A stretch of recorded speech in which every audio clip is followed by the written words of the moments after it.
Hello students, तुम्हा सर्वांचं स्वागत आहे माझ्या यूट्यूब चॅनलवरती आणि मी तुमची खुशी मॅम. आज तुम्हाला इयत्ता 10वीतील जलसुरक्षा या विषयामधील धडा पहिला पर्यावरण आणि परिसंस्था या धड्याच्या स्वाध्यायावरील उत्तरे घेऊन आलेली आहे.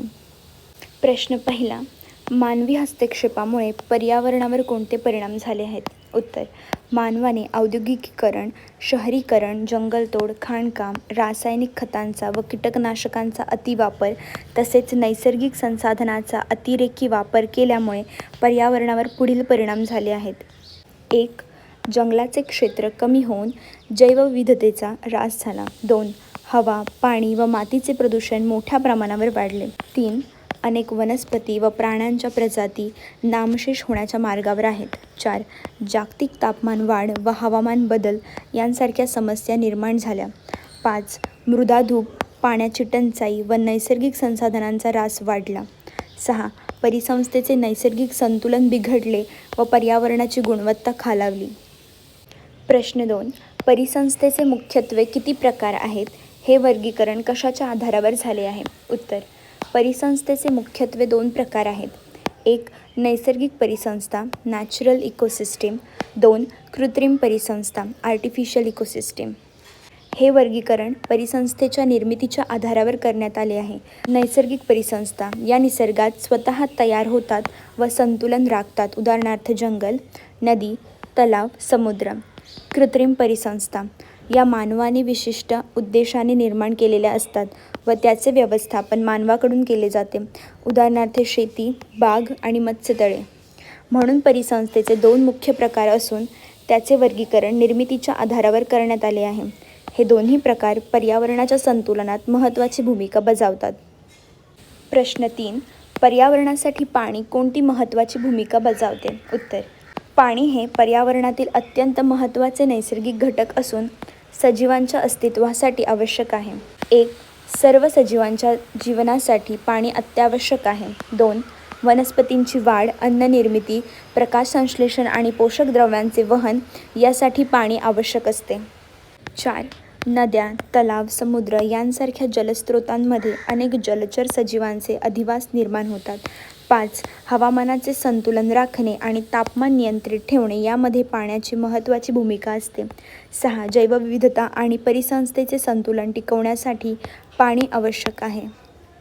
प्रश्न 4. नैसर्गिक जलस्रोतांतून अनियंत्रित पाण्याचा वापर केल्यास त्याचा परिसंस्थेवर तसेच पर्यावरणीय प्रक्रियांवर परिणाम होतो का? उत्तर, होय. नैसर्गिक जलस्रोतांतून अनियंत्रित पाण्याचा वापर केल्यास परिसंस्था आणि पर्यावरणीय प्रक्रियांवर गंभीर परिणाम होतो. 1. नद्या, तलाव आणि भूजलातील पाण्याची पातळी कमी होते. 2. जलचर वनस्पती व प्राण्यांच्या अधिवासावर परिणाम होऊन जैवविविधता घटते. 3. जलचक्राचे संतुलन बिघडते व पाण्याची टंचाई निर्माण होऊ शकते. 4. मातीतील ओलावा कमी होऊन शेती आणि वनस्पतींच्या वाढीवर विपरीत परिणाम होतो.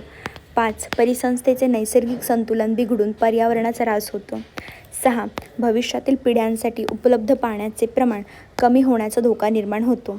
म्हणूनच नैसर्गिक जलस्रोतांचा वापर जपून, नियोजनपूर्वक आणि शाश्वत पद्धतीने करणे आवश्यक आहे. प्रश्न क्रमांक 5. पर्यावरणातील व्यापक मानवी हस्तक्षेपाचे नैसर्गिक जलस्रोतांवर काय दुष्परिणाम होतात? उत्तर, पर्यावरणातील व्यापक मानवी हस्तक्षेपामुळे नैसर्गिक जलस्रोतांवर पुढील दुष्परिणाम होतात. 1. नद्या, तलाव, विहिरी व भूजलाचे प्रदूषण वाढते. 2. भूजल पातळी सतत खालावत जाते व पाण्याची उपलब्धता कमी होते. 3. जलचर वनस्पती व प्राण्यांचे अधिवास नष्ट होऊन जैवविविधतेत घट होते. 4. नैसर्गिक जलचक्र आणि परिसंस्थेचे संतुलन बिघडते. 5. नद्या व तलावांमध्ये गाळ साचून पाणी साठवण्याची क्षमता कमी होते. 6. पिण्याच्या व सिंचनाच्या पाण्याची टंचाई निर्माण होऊन पर्यावरणाचा ऱ्हास होतो. म्हणून नैसर्गिक जलस्रोतांचे संरक्षण करण्यासाठी जलप्रदूषण रोखणे, पाण्याचा काटकसरीने वापर करणे, वृक्षारोपण करणे आणि जलसंधारणाच्या उपाययोजना राबवणे अत्यंत आवश्यक आहे. प्रश्न 6. महाराष्ट्रात वनांखाली असलेल्या प्रदेशाचे एकूण भौगोलिक क्षेत्राशी प्रमाण किती टक्के आहे? उत्तर: महाराष्ट्रातील एकूण भौगोलिक क्षेत्रापैकी सुमारे 20.13% क्षेत्र वनांखाली आहे. ही वने राज्यातील पर्यावरणाचे संतुलन राखण्यासाठी अत्यंत महत्त्वाची आहेत. प्रश्न 7. महाराष्ट्रात सर्वाधिक जंगले असणारा व सर्वात कमी जंगले असणारा विभाग कोणता? उत्तर: महाराष्ट्रात नागपूर विभागात सर्वाधिक जंगले आढळतात, तर छत्रपती संभाजीनगर विभागात सर्वात कमी जंगले आढळतात. प्रश्न क्रमांक 8. महाराष्ट्रात आढळणारे वनांचे प्रकार कोणते? क्षेत्रफळानुसार प्रत्येक वनाच्या प्रकाराचे प्रमाण किती टक्के आहे? उत्तर: महाराष्ट्रात प्रामुख्याने 5 प्रकारची वने आढळतात. त्याचे क्षेत्रफळानुसार प्रमाण पुढीलप्रमाणे आहे.